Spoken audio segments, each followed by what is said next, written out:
हम लोग यही समझते हैं कि जी लोगों को रोज़गार मिल रहा है, खाने को मिल रहा है और उनकी इनकम में इजाफा हो रहा है, तो फिर तो सब बल्ले बल्ले है। तो बांग्लादेश ने ये शो कर दिया कि ये सब कुछ काफ़ी नहीं है। जो लोग पाकिस्तानी हैं और पाकिस्तान से बाहर बसते हैं वो बहुत शद्दोमत से चाहते हैं कि इस वक्त जो लोग पाकिस्तान में रह रहे हैं वो बम बांध के तो पार्लियामेंट हाउस में घुस जाएं। कुछ अल्फाज जो हैं, कुछ टर्म्स जो हैं, वो बांग्लादेश की तारीख की वजह से एक गाली की हैसियत रखते हैं आम लोगों के लिए। अस्सलाम वालेकुम, अली अनसेंसर्ड में आपका बहुत वार्म वेलकम। बांग्लादेश के मनाजिर आपके सामने हैं। क्या हुआ, कैसे हुआ, क्या ये ट्रांसलेट हो सकता है हमारे यहाँ पर, ये सब कुछ हम जानेंगे डॉक्टर फ़हद अली से। डॉक्टर फ़हद अली माहिर मईशत हैं, इकोनॉमी डिपार्टमेंट के डीन रह चुके हैं आईटीयू में, आजकल लम्स में पढ़ाते हैं। Thank you so much for joining. Fahd, हम तो बड़े अरसे से सुनते आ रहे थे कि बांग्लादेश की इकॉनमी बड़ी ज़बरदस्त जा रही है, तो क्या ये बात गलत थी या ट्रिकल डाउन इफ़ेक्ट नहीं था? क्योंकि अगर कोई इकॉनमी बहुत ज़बरदस्त जा रही हो तो वहाँ पर तो ये नहीं होता जो हुआ। शुक्रिया अली, मुझे यहाँ पे बुलाने का। नहीं, ये बात आम तौर पे तो ये ख्याल किया जाता है कि जी इकॉनमी अगर ठीक जा रही है तो फिर हमें किसी और चीज़ के बारे में परेशान होने की ज़रूरत नहीं, और हम लोग यही समझते हैं कि जी लोगों को रोज़गार मिल रहा है, खाने को मिल रहा है और उनकी इनकम में इजाफा हो रहा है, तो फिर तो सब बल्ले बल्ले है। तो बांग्लादेश ने ये शो कर दिया कि ये सब कुछ काफ़ी नहीं है, और साउथ एशिया में ये शो कर दिया कि ये सब कुछ काफ़ी नहीं है, क्योंकि हम ख़ास तौर पे साउथ एशिया में ये सोचते हैं कि जी अच्छा, बस आपकी इनकम बढ़ी है, आपको खाने को मिल रहा है तो ज़बरदस्त है, इसके अलावा कोई नहीं। तो ये बात दुरुस्त है कि पिछले 15 साल के अंदर बांग्लादेश की इकॉनमी ने बहुत कंसिस्टेंटली तरक्की की है। 6% तक उनका ग्रोथ रेट था, 6% उनका इकोनॉमिक ग्रोथ रेट था, तकरीबन एवरेज ग्रोथ रेट ये बनता है। और ना सिर्फ ये कि फिर उनकी एक्सपोर्ट्स में भी मुसलसल इजाफा होता रहा है, उसके अंदर इंडस्ट्रियलाइजेशन भी हो रही है। तो ये बहुत सारी चीज़ें थी जो इकॉनमी के अंदर थी। लेकिन वो जो आपने एक बात की कि जी अच्छा, जिसको हम ये कहते हैं कि जी अच्छा, उसके सम्राट जो थे वो माशरे में तमाम लोगों को मिल पा रहे थे कि नहीं, या ज़्यादा से ज़्यादा लोगों को मिल पा रहे थे, ट्रिकल डाउन इफेक्ट जिसको आपने कहा, वो एक एक सवालिया निशान था। बांग्लादेश के अंदर इकोनॉमिक इशूज़, इकॉनमी का ग्रोथ रेट तो अच्छा था लेकिन यूथ अनएम्प्लॉयमेंट बढ़ रही थी। तो ये जो अभी हालिया वाक़या हुआ, इसका जैसे कहते हैं कि ट्रिगर जो है वो तो बना ये कि जब हाई कोर्ट ने उनकी जो उनकी फ्रीडम फाइटर्स के लिए कोटा था, जो कि हसीना वाजिद की इत्तेफाक से गवर्नमेंट ने 2018 में ख़त्म कर दिया था, उसको रिस्टोर कर दिया। उसको कह दिया कि जी 30% जो हैं, ये जो कोटा है फ्रीडम फाइटर्स की, जो औलाद है या उनके रिश्तेदार हैं, उनको ये हुकूमती जॉब्स के अंदर मिलेगा। और जाहिर बात है कि साउथ एशिया के अंदर हुकूमती जॉब्स जो होती हैं वो एक तो स्टेबल होती हैं, वेल पेड भी होती हैं, उनके साथ और मराद भी जुड़ी होती हैं। तो हुकूमती जॉब जो उसके अंदर हुकूमती दफातर के अंदर रोज़गार तलाश करना जो है, वो अभी भी एक बहुत स्ट्रॉन्ग सेंटिमेंट है साउथ एशिया के अंदर। तो इसकी वजह से बहुत सारे लोग जो थे, इस कोटे की रिस्टोर होने की वजह से बहुत सारे लोग जो थे, वो बहुत सारे यंग लोग जो थे, यंग स्टूडेंट्स जो थे, वो नाखुश थे। और ये प्रोटेस्ट जो थे ये स्टार्ट हुए यूनिवर्सिटियों के अंदर। जुलाई 1 को ये प्रोटेस्ट स्टार्ट हुआ है, और ये जो यूनिवर्सिटियों के अंदर ही हुआ है कि इस पर कोटा को रिस्टोर नहीं करना चाहिए, उसको वापस लेना चाहिए। फिर एक और मसला ये भी था कि कुछ अर्से पहले एक रिपोर्ट आई जिसमें ये कहा गया कि पिछले 12 सालों के अंदर जो सिविल सर्विसेज के एग्ज़ाम होते हैं, उसमें जो एग्ज़ाम पेपर होता है वो रेगुलरली लीक हो जाता था। तो ज़ाहिर बात है, जो लीक करने वाले थे और उसको एक्सेस करने वाले थे, वो अंदर खाते की कोई मिली भगत होती होगी जिसके अंदर। तो ज़ाहिर बात है कि बहुत सारे लोग जो थे उस वजह से मार खा जाते थे कि उनके पास वो एक्सेस नहीं थी उस लीक एग्ज़ाम की। तो इसके ऊपर भी बहुत गम और गुस्सा था कि जी अच्छा, वो ये आपकी पिछली बात से मुझे याद आया कि यहाँ पर तो एक वो जोक भी है ना कि वो साउथ एशिया में वो किसी ने बताया अपने वालिद को कि जी मैं गूगल का सीईओ लग गया हूँ। तो वालिद ने कहा अच्छा, बड़ी अच्छी बात है, लेकिन फिर भी सरकारी नौकरी ढूंढते रहो क्योंकि उसमें पेंशन भी होती है। हाँ, ये बात सही है कि ये जो है ना, जो पेंशन वाली जो है, अब ये सारी बरात है ना जो आपको ज़िंदगी भर के लिए आपको लगता है कि जी अच्छा, आपको एक सेट कर देती हैं, आपको एक कंफर्ट प्रोवाइड करती हैं। तो वो तो इन इन जो प्रोटेस्ट का आगाज़ था वो तो इस वजह से शुरू हुआ। हाँ, तो ये था। और दूसरी बात, एक और बात इसमें अहम बात है कि देखिए, वो जो हम अभी कहते हैं ना कि अब ये वो वाला दौर नहीं रहा जिसमें हम ये कह सकते थे कि जी अच्छा, आपने किसी ने आवाज़ उठाई है तो आपने उसको बंद कर दिया, या आपने बंदा ही गायब कर दिया, या लोगों को मरवा दिया। फिर आपने लोगों पे कदगनें लगानी शुरू कर दी कि वो फ़लाने फ़ोरम पे जाके आवाज़ नहीं उठा सकते, फ़लाने फ़ोरम पे जाके आवाज़ नहीं उठा सकते, ऑनलाइन बात करेंगे तब उन पे आवाज़ नहीं उठा सकते। ये अब बंदिशों का ज़माना नहीं रहा, ठीक है। इसके ऊपर जब आप बंदिशें लगाना शुरू करेंगे तो लोग जो हैं वो फौरी तौर के ऊपर इसके ऊपर आपको कोई रिएक्शन ना शो करें, लेकिन उनके अंदर एक रिएक्शन जो है वो डेवलप होता रहता है, होता रहता है, होता रहता है। एक लावा जो है वो, जिससे आप कहते हैं ना, पकता रहता है, पकता रहता है, और वो लावा फिर जब वो एक पॉइंट पहुंचता है, जब वो फटता है, तो वो फिर जो जिस तरीके से फटता है वो फिर आपको हमें बांग्लादेश के अंदर नज़र आया। तो बांग्लादेश के अंदर भी पिछले 15 साल की हुकूमत जो रही है, 2008 के अंदर जब इलेक्शन हुए थे तो हसीना हसीना वाजिद की पार्टी ने, बांग्लादेश अवामी लीग ने लैंडस्लाइड विक्ट्री ली थी, ठीक है। तो लेकिन उसके बाद से जितने भी इलेक्शन हुए हैं वो उन्होंने बाकायदा मैनेज किए 2000, और उसमें इस तरह से मैनेज किया कि उनकी हुकूमत जो है वो वापस आए और अपोजिशन को क्रश किया जाए। जमात इस्लामी के ख़िलाफ़ क्योंकि उनकी एक हिस्ट्री रही है, जमात इस्लामी ने पाकिस्तान आर्मी का सपोर्ट किया था 71 की जंग के अंदर, तो एक उसके अंदर से उस सोसाइटी के अंदर बहुत टेंशन रही है, तो जमात इस्लामी के ख़िलाफ़ केसेस भी हुए, उन पे वहाँ पे लोगों को सज़ाएँ भी हुई, फांसियाँ भी हुई। फिर लेकिन उसके अलावा, लेकिन जमात तो हम कहते हैं उसकी ख़ास हिस्ट्री रही है उस तारीख के अंदर, तो उसको उन्होंने रिजॉल्व करना था। लेकिन जो उनकी मेन ऑपोजिशन पार्टी थी, बांग्लादेश नेशनल पार्टी, मेरे ख्याल में BNP, उसको बहुत बुरी तरीके से सप्रेस किया गया। तो 2013 के इलेक्शन में तो उन्होंने हिस्सा लिया, लेकिन 2018 और 23 के इलेक्शन के अंदर उन्होंने बॉयकॉट किया। जो खालदा ज़िया थी वो हाउस अरेस्ट थी, खालदा ज़िया के जो साहिबजादे हैं वो एग्ज़ाइल में थे, वो मुल्क से बाहर थे। तो ये चीज़ें जो हैं ये तो उस पार्टी को सप्रेस करने की वजह से फिर जाहिर बात है ऑपोजिशन नहीं रही थी। फिर उन्होंने इन्फोर्स डिसअपीयरेंस जो थी, यानी कि बग़ैर किसी जवाज़ के, बग़ैर किसी कानून के लोगों को उठा के गायब कर देना, जबरी गुमशुदगी जिसको हम कहते हैं, उसके वाक़यात बहुत बढ़ गए थे। फिर एक्स्ट्रा जुडिशल किलिंग्स जो थी, क्या कहते हैं, उसके वाक़यात जो थे वो बहुत बढ़ गए थे। और ये सब कुछ उन लोगों के ऊपर हो रहा था कि जो बेसिकली आवाज़ उठाते थे, जो अपोजिशन के अंदर थे, या जो इस हुकूमत के सियासी एजेंडे से इत्तेफाक नहीं रखते थे। और दूसरी बात यह कि फिर एक और भी बहुत इंटरेस्टिंग चीज़ इन्होंने, आजकल हमारे यहाँ भी डिजिटल टेररिज्म की बाज़गश बहुत है, और हमें तो ये भी बताया गया कि डिजिटल टेररिस्ट को ऊपर कानून जो है वो, चाहे वो पाकिस्तान के अंदर हो चाहे पाकिस्तान से बाहर हो, कानून का इतलाक़ उसके ऊपर होगा।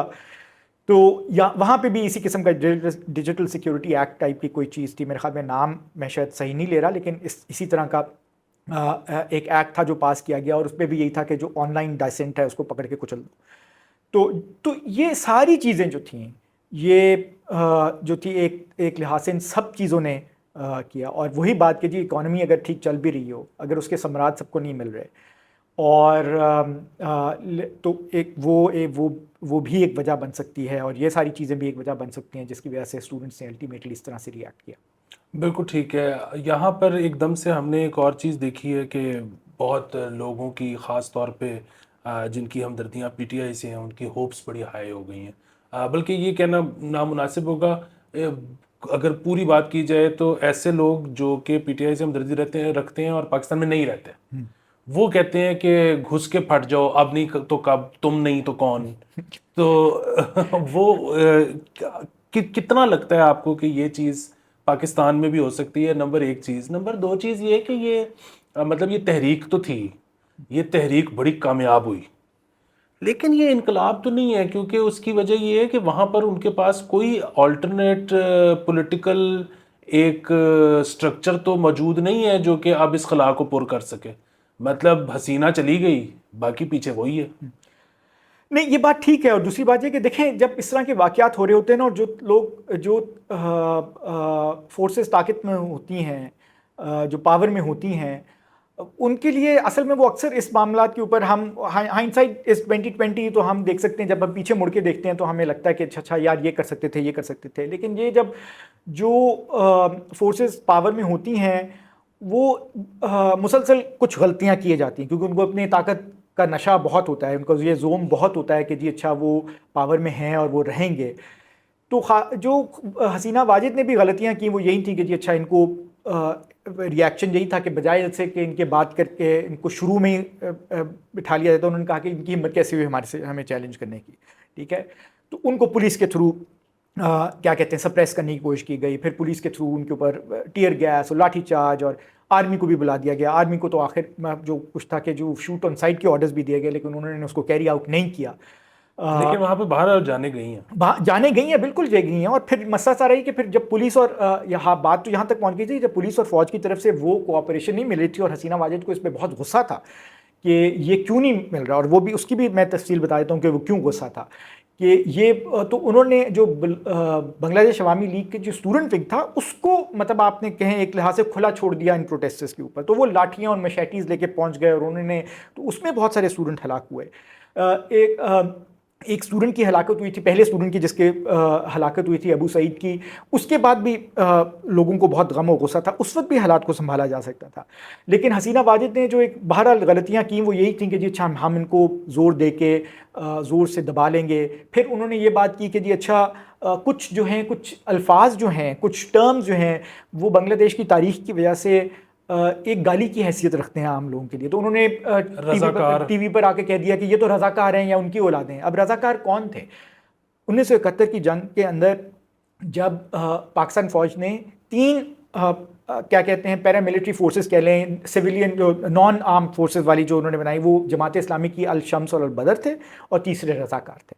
तो ये सारे के सारे जो थे, ये जो उनके बंगाली जो और बिहारी जो थे, जो उनके साथ अभी भी पाकिस्तानी फ़ौज के साथ चलने के लिए तैयार थे, पाकिस्तानी हुकूमत के साथ चलने, उनके ऊपर कंसिस्ट हुए हुए उन्होंने ये जत्थे बनाए थे, जो कि जाके उन लोगों पे अटैक करते थे, लोगों को मारते मूरते थे वगैरह वगैरह। तो ये वहाँ पे नेशनल सेंटिमेंट के अंदर, नेशनल सियासत के अंदर, और उनकी क्या कहते हैं तारीख के अंदर एक गाली समझी जाती है। तो जब उन्होंने ये कहा कि तुम लोग ये रज़ाकार के बच्चे मुझे लगते हैं जो ये कर रहे हैं, तो उन्होंने कहा हाँ ठीक है हम रज़ाकार के बच्चे हैं, लेकिन तुमने यहाँ से लेकिन तुम डिक्टेटर हो, तुमने यहाँ से जाना है, ठीक है।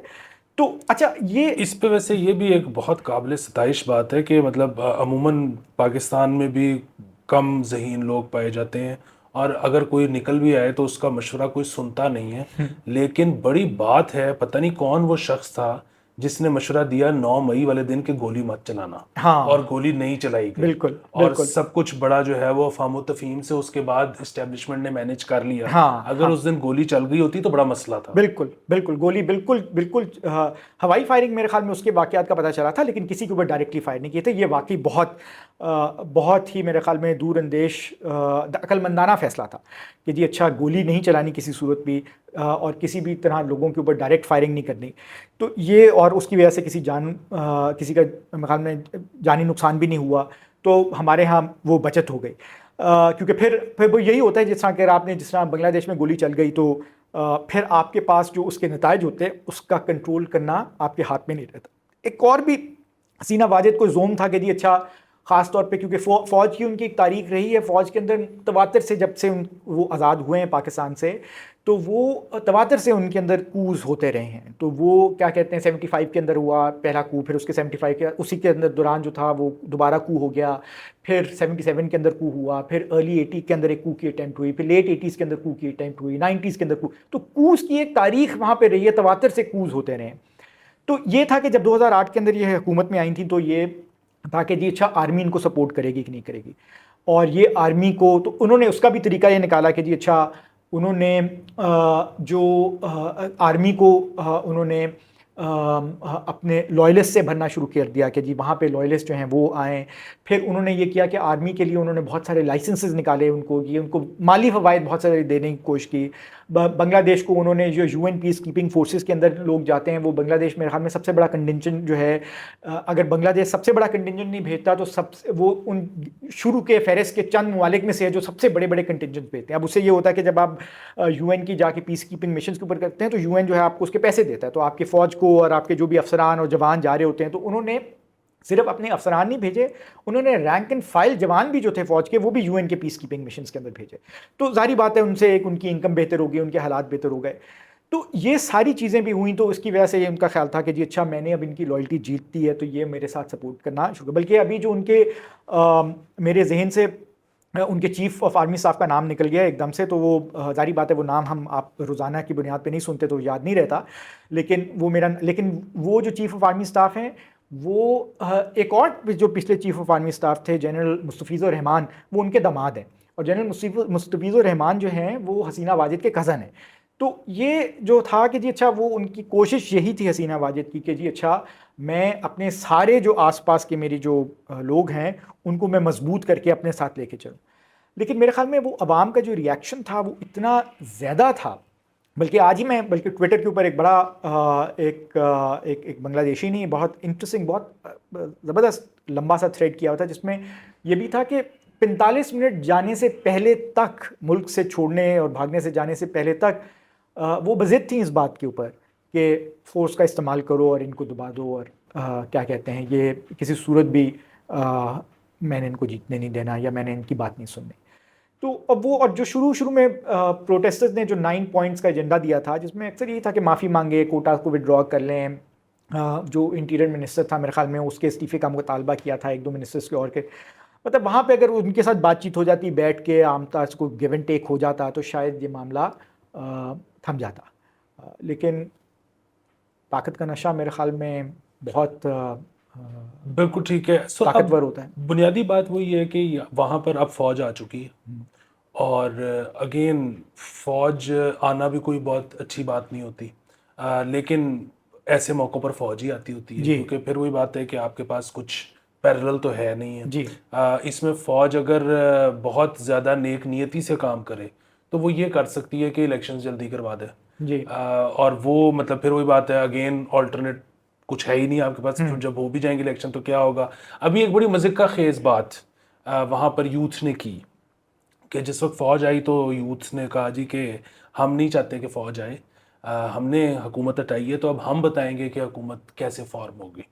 तो असल में तो फ़ौज आती ही इसलिए है ना क्योंकि वजह ये नहीं है कि वो बहुत कोई काबिल लोग होते हैं, वो बेड़ा कर देते हैं अमूमन। लेकिन आधे घंटे के अंदर ये फैसला हो जाता है कि फॉर्मेशन कैसी होगी गवर्नमेंट की, कौन सा बंदा कौन सा मिनिस्टर बनेगा। जी मतलब अगर ये स्टूडेंट्स पे छोड़ दिया जाए तो वो तो अगले 3 साल नहीं फैसला कर सकते कि हुकूमत कौन सी बनेगी कैसे आएगी। जी। तो मैंने अब सुनने में ये आ रहा है कि उन्होंने जो उनके नोबेल लॉरियट है मोहम्मद यूनुस, माइक्रो फाइनेंस के जो चैंपियन हैं और एक लिहाज से मुजिद भी हैं, उन्होंने उन स्टूडेंट लीडर्स ने उनकी सर्विसेज को कहा है कि वो वापस आएँ और as advisor to interim government करें और हेल्प करें कि गवर्नमेंट को किस तरह से होनी चाहिए। तो मेरे ख्याल में जो अभी फ़ौज का क्योंकि एक एक वैक्यूम तो है कि जी अच्छा इलेक्शन, क्योंकि जो बांग्लादेश नेशनल पार्टी है खालिदा ज़िया की पार्टी, खालिदा ज़िया को भी रिलीज़ कर दिया गया है। वो किस इस शक्ल में है कि वो इलेक्शन जीतेगी। इलेक्शन अगर होते हैं फौरी तौर के ऊपर तो वो अपने कैंडिडेट्स फील्ड कर सकती है कि नहीं कर सकती, आया ये जो स्टूडेंट लीडर्स हैं ये उनको ज्वाइन करेंगे कि नहीं करेंगे, पॉपुलर सेंटिमेंट या उनको सपोर्ट करेंगे कि नहीं करेंगे, या वो कोई अपनी पार्टी बनाने के की तरफ जाएंगे वगैरह वगैरह। तो आई थिंक ये बहुत सारे सवालात तो हैं और एक लिहाज से जिस तरह की 15 साल की हुकूमत रही है उसके अंदर से एक कोई एब्सेंस ऑफ पॉलिटिकल फोर्सेस तो है जो कि ये मैनेज कर सके। तो मेरे ख्याल में शायद वहाँ पे फ़ौज की कोशिश यही होगी कि कुछ महीने फौरी तौर पे इलेक्शन ना कराने पड़ें, क्योंकि वो फिर यही बात है कि उनकी कोशिश ये होगी जिस तरह की उनकी ट्रेनिंग होती है कि हम कोई ऐसी काम करें जिसके कॉन्सिक्वेंसेस को हम हैंडल कर सकें। तो उनको समझ में नहीं आएगा कि जी अच्छा ठीक है अगर फौरी तौर पे इलेक्शन हो गए तो कौन आ जाएगा, तो फिर हम उसके कॉन्सिक्वेंसेस को कैसे हैंडल करें। मतलब फ़ौज इस लिहाज से, जो कोई भी फ़ौज है वो एक लिहाज से कंजर्वेटिव इदारा ही होता है, वो बहुत एहतियात से चलने की कोशिश करते हैं, या कोशिश एहतियात की बजाय वो कोशिश करते हैं कि हर चीज़ उनके कंट्रोल में रहे। तो वो तो मेरे ख्याल में उनकी शायद कोशिश ये होगी कि कुछ महीने के लिए इंटरिम सेटअप आ जाए और कुछ 3 महीने 6 महीने जितना भी वो टाइम है उस महीनों के लिए, कुछ माह के लिए इंटरिम सेटअप आ जाए और उसके बाद इलेक्शन हो, उसके अंदर जो है फिर 6 महीने के अंदर 3-6 महीने के अंदर ये चीज़ें सेटल वेटल हो जाएंगी, कुछ समझ में आ जाएगी कि कौन सी पॉलिटिकल फोर्सेज आ रही हैं वगैरह सामने, और उसके अंदर फिर इलेक्शन करा जाए। तो देखें, लेकिन अब देखें क्या होता है, क्योंकि वहाँ पे स्टूडेंट जो लीडर्स हैं वो भी क्या कहते हैं बहुत भरे हुए बैठे हैं और उनकी कोशिश यही है कि जी अच्छा चीज़ें सिर्फ उनकी मर्ज़ी के मुताबिक हों। तो अगर फ़ौज जो है सिर्फ अपनी मर्ज़ी के मुताबिक चलना चाहती है तो फिर, और इनको नहीं अकोमोडेट करती, तो फिर वो किस तरह से रिएक्ट करते हैं वो अभी हमें नहीं पता। बिल्कुल ठीक है। एक चीज़ जो बीच में रह गई कि यहाँ पर जो अगेन जो लोग पाकिस्तानी हैं और पाकिस्तान से बाहर बसते हैं वो बहुत शद्दोमद से चाहते हैं कि इस वक्त जो लोग पाकिस्तान में रह रहे हैं वो बम बांध के तो पार्लियामेंट हाउस में घुस जाएं।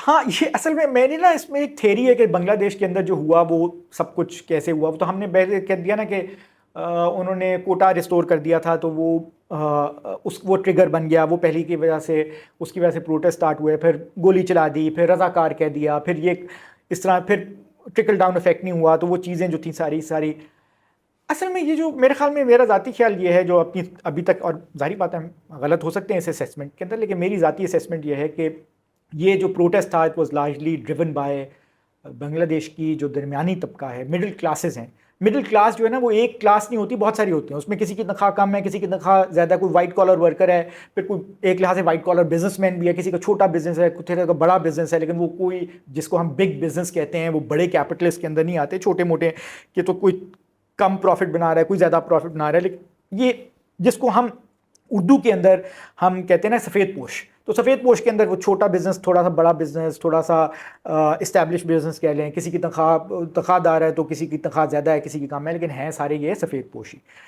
तो ये इन लोगों की जो मिडिल क्लासेस है ना, इनकी ज़िंदगी का आप एक अलमिया कहते हैं, कह लें, ठीक है। अलमिया क्या होता है, और वो उनकी ज़िंदगी जो है ना कुछ मफरूज़ात के ऊपर मबनी होती है।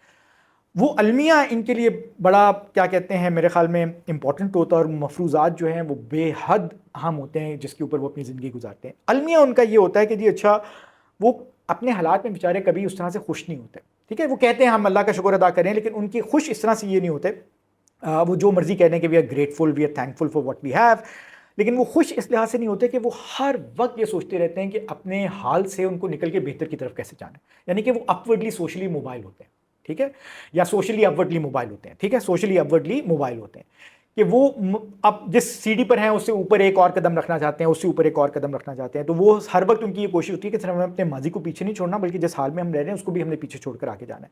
अब इसका तरीका ये होता है कि उनके लिए कि वो कोई बिजनेस कर लें जिससे वेल्थ एक्यूमुलेट कर लें, बहुत ज़्यादा पैसा इकट्ठा कर लें, तो वो आज चले आएंगे, या फिर ये होता है कि वो नहीं है तो फिर हायर एजुकेशन को एक्सेस कर लें, ज़्यादा से ज़्यादा तालीम हासिल कर लें।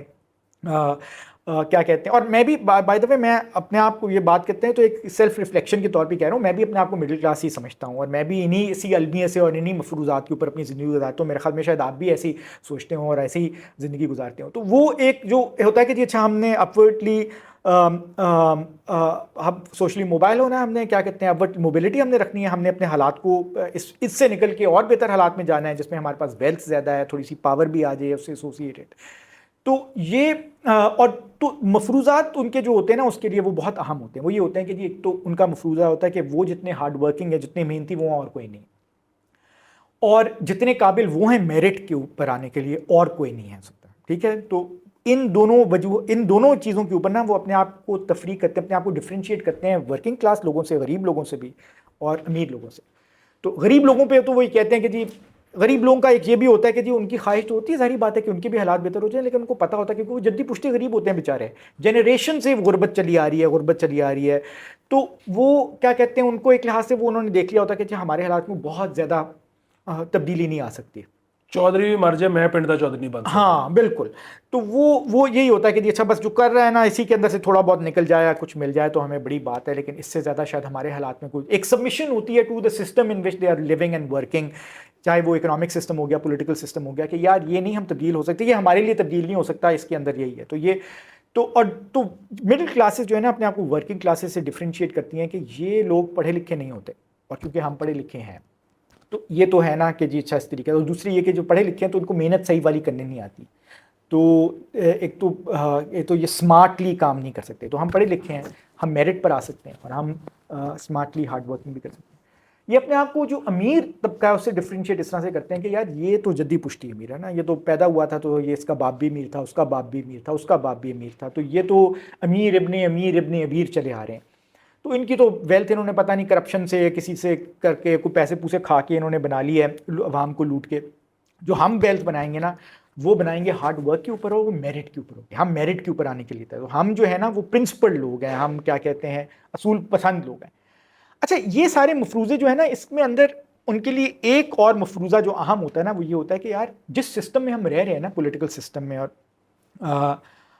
इकोनॉमिक सिस्टम के अंदर, वो ये कहते हैं कि ये 100% फेयर तो नहीं है, ये करप्ट है, ठीक है, लेकिन ये 100% करप्ट भी नहीं है, इसके अंदर कुछ फेयरनेस है, ठीक है, उस फेयरनेस को वो एक्सप्लॉइट करना चाहते हैं, अपने लिए इस्तेमाल करना चाहते हैं, और वही उनको मोटिवेट भी करता है कि हम आगे चलते हैं। हम किस लिए आगे जाएंगे जी, अच्छा नहीं, सिस्टम में कुछ ना कुछ फेयरनेस है, कुछ ना कुछ हमें मिल जाएगा, जो सिस्टम है उसे हम बेनिफिट करें और उसके बेनिफिशरी भी हैं, तो हम अगर लगे रहें तो ठीक है, इसमें से आहिस्ता आहिस्ता चीज़ें बेहतर हो जाएंगी। 20 साल पहले कितनी मुश्किल होती थी, अब नहीं है, ये फलाना 50 साल पहले कितनी होती थी, अब नहीं है, तो सिस्टम में थोड़ी सी फेयरनेस बढ़ी। ये उनका जो है ना फेथ सिस्टम के ऊपर, ये बहुत स्ट्रांग होता है।